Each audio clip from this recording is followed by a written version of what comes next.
আসসালামু আলাইকুম my dear learners, আশা করি সবাই ভালো আছো। আলহামদুলিল্লাহ আমিও ভালো আছি। আমি গত লাস্ট ক্লাসে আপনাদের সম্মুখে আলোচনা করেছিলাম নাউনের প্রধানত দুই প্রকার সম্পর্কে, এবং নাউন প্রধান দুই প্রকার আমি কিন্তু ভেঙে দিই। নাউন প্রধানত দুই প্রকার কি কি?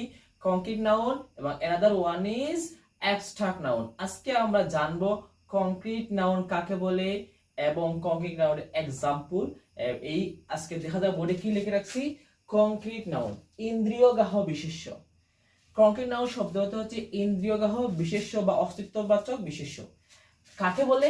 যে নাউনের বাহ্যিক বা শারীরিক অস্তিত্ব আছে এবং যা পঞ্চ ইন্দ্রিয়ের দ্বারা উপলব্ধি করা যায় তাকে কি বলে? কংক্রিট নাউন বলে। সহজ ভাষায় আমরা বলতে পারি, যা কিছু আমরা পঞ্চ ইন্দ্রিয়ের দ্বারা অনুধাবন করতে পারি, উপলব্ধি করতে পারি, তারাই বলে কি? Concrete noun.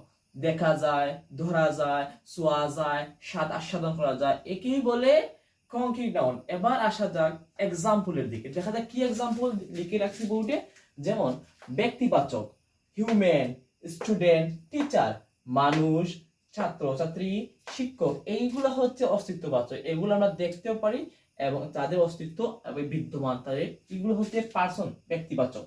অবজেক্টস, বস্তুবাচক। বস্তুবাচক কোনগুলা? পেন, বুক, চেয়ার, এগুলো আমরা চোখে দেখতে পারি এবং টাচ করতে পারি, এগুলো হচ্ছে বস্তুবাচক বিশেষ্য। এর পর্যায়ে আসা যাক প্লেসেস, জায়গা, ঢাকা, মৌলভীবাজার, স্কুল, আরো যত জায়গা আছে সব জায়গায় হচ্ছে কংক্রিট নাউনের example.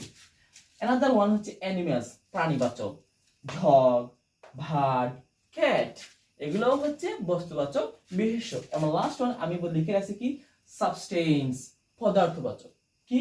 Water, rice and gold. আমি যেগুলো আজকে আলোচনা করলাম, ব্যক্তিবাচক, বস্তুবাচক, প্রাণীবাচক এবং লাস্ট ওয়ান হচ্ছে পদার্থবাচক, যেগুলার পঞ্চ ইন্দ্রিয় দ্বারা আমরা কি করতে পারি? টাচ করতে পারি, দেখতে পারি, স্বাদ আস্বাদন করতে পারি এবং আমরা ফিল করতে পারি। এগুলি হচ্ছে কংক্রিট নাউনের উদাহরণ। ধন্যবাদ সবাইকে।